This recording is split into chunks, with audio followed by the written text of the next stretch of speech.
समस्त को नमस्कार। आज वीडियो रे हमें ओडब्ल्यूएससी सीजीएल परीक्षार कट ऑफ एनालिसिस देखा। बहुत गुड़ाए वीडियो यूट्यूब रे आसी साइलानी।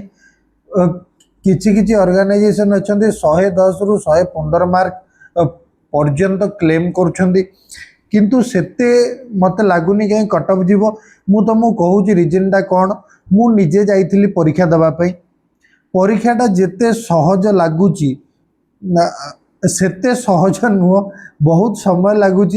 कारण कैलकुलेटिव आमर जदि देखा गोटे गोटे सेक्शन अनुजाई आम प्रथम डिफिकल्टी लेवल देखा गुड अटेम्प्ट केते आउ कैटेगरी वाइज सेफ स्कोर कौन रहिबो देखा। प्रथम जदि सेक्शन वाइज देखा डीआईटा बहुत सहज आसला, बहुत सहज नुह किंतु अप्रोक्सीमेटली करी हबो। जो माने टी कैलकुलेशन कम करिकी अप्रोक्सीमेट वैल्यू लगे पारिबे से माने करि पारिबे। नहले जदि कैलकुलेशन करिया जीवो बहुत समय नष्ट हो जीवो। तो डीआई को प्रैक्टिस जो माने न करथबे हैरान हेबे। किंतु डीआई अप्रोक्सीमेट वैल्यू हिसाब रे सहज आछि। मैथमेटिक्स टा बहुत कैलकुलेटिव थिला। मु भी एग्जाम हॉल रु बाहरला बेले जो जो पिला मानक संगे कथा होइके आसिली एतिकी जानिया को पाइली जे गणितटा जो पिला प्रैक्टिस भी करके जाइथिले तांकर परीक्षा हॉल रे से आंसर बाहरला नहीं। तथापि आमे कहि परिबा गणितटा कैलकुलेटिव थिला। जीके जोटा करंट अफेयर आइला 35 मार्क, ओडिशा जीके 30 मार्क, पाखापाखि 65 मार्क रो जो क्वेश्चन ये बहुत अघिया कष्ट कही हेबनी कि सहज कही हेबनी।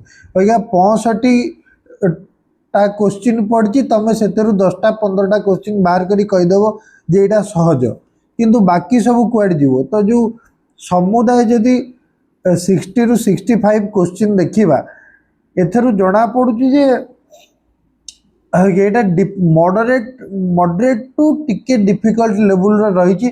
जो माने लगातार प्रिपेयर करुथे रिवाइज करुथे सेमानंकर भी कन्फ्यूजन भूल हो जावार संभावना अच्छी।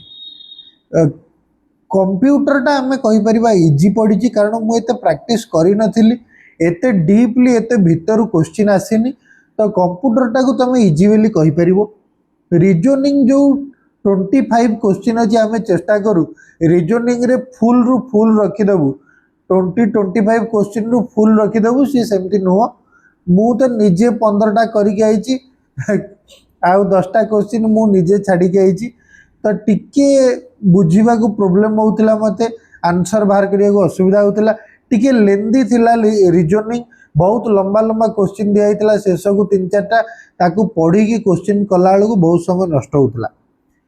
तो जदि आम देखिबा डिफिकल्टी लेवल आम कहि परिबा बिल्कुल इजी नथिला, मॉडरेट लेवल थिला। कारण बहुत समय नष्ट होउची ए परीक्षा देला बेलू बहुत समय जाउची बारी गोटे गोटे क्वेश्चन रे।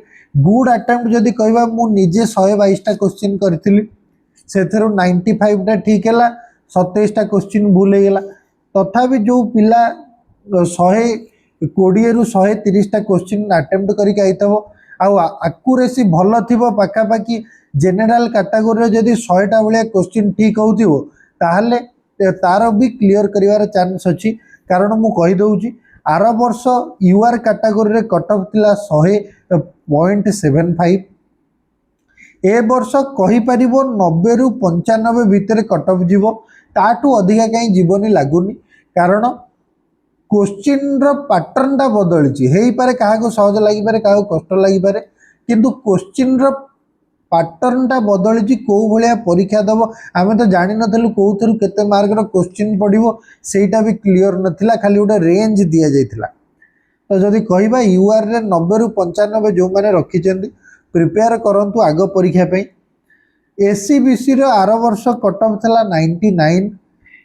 एथर भी जदि 90 रु 85 रु 90 मार्क अच्छी ताले भी प्रिपेयर करि परिबो। एससी कैटेगरी पिला मानन पई आर थरक 79.75 थिला, एबे 70 रु 75 जार टार्गेट अच्छी। जदि सेतिकी मार्क भीतर आसुची ताहले भी आगो परीक्षा पे प्रिपेयर कर। एसटी कैटेगरी पे मु कहिबी 55 रु जदि 60 मार्क भलिया तुम रहउची ताहले भी तुम प्रिपरेशन करि परिबो। तो मोर कट ऑफ जहाँ प्रिडिक्शन मु कहूची जेहेतु एथर 5 गुणा लोक जिबे मेन एग्जाम दबापे ता सांगे कट ऑफटा आमर जो डिसाइड होची केते सीट अच्छी एतर अधिका सीट अच्छी तो निश्चित भाव में कट ऑफटा कम जाइपे आर वर्ष अपेक्षा आर वर्ष सीट भी कम थिला एथर सीट अधिका अच्छी एथर क्वेश्चन लेवल लेंदी अच्छी डिफिकल्ट न कहले भी लेंदी अच्छी बहुत पिला बहुत सार मैंने कहते सहज किंतु सहज केमती तुम से जो पिला से परीक्षाटा दौची सी कहीपर कौ भाया क्वेश्चन आसूची आउ एमती भी क्वेश्चन पैटर्नटा बदली तो नुआ प्रकार पिला किसी क्वेश्चन पाइले ता जोगुरु भी कट ऑफ कम जाइपे तथापि 90 ରୁ 95 कट ऑफ यूआर कैटेगोरी रही पारे। समस्त बहुत बहुत धन्यवाद। देखा नेक्स्ट वीडियो रे। Thank you.